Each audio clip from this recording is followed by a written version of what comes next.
Senator Marcolecta, can we proceed with the hearing? Yes, Senator Espada.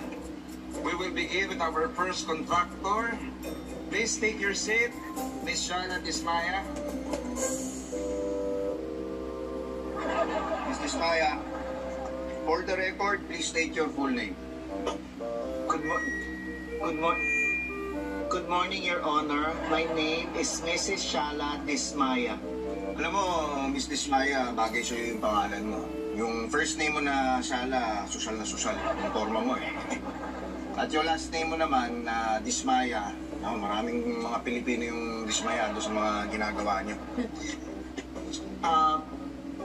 I don't understand, Your Honor.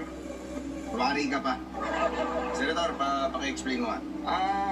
Ms. Dismaya, according to the records, you own 9 out of 15 flood control contractors na involved sa bidding.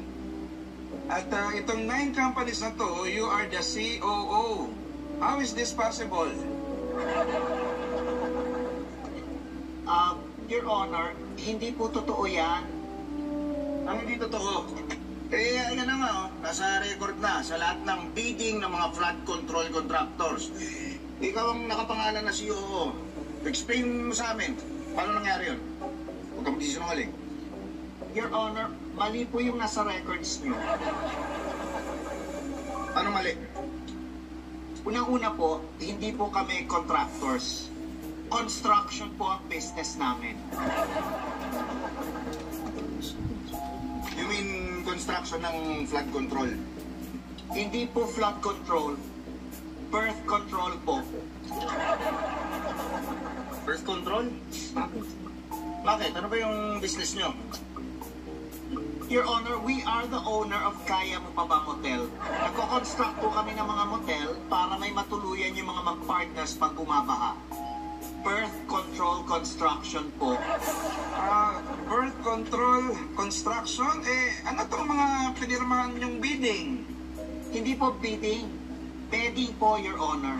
Bumibili po kami ng mga kubrekama para po sa motel namin. Wholesale price po namin kinukuha para naman kumita po kami. At mali po yung COO. Paano mali? Hindi po COO. COD po yung nasa record. COD, cash on delivery? Yes po, Your Honor. May discount po kasi kapag cash on delivery ang pagbili namin ng mga beddings. Diyan po kami kumikita.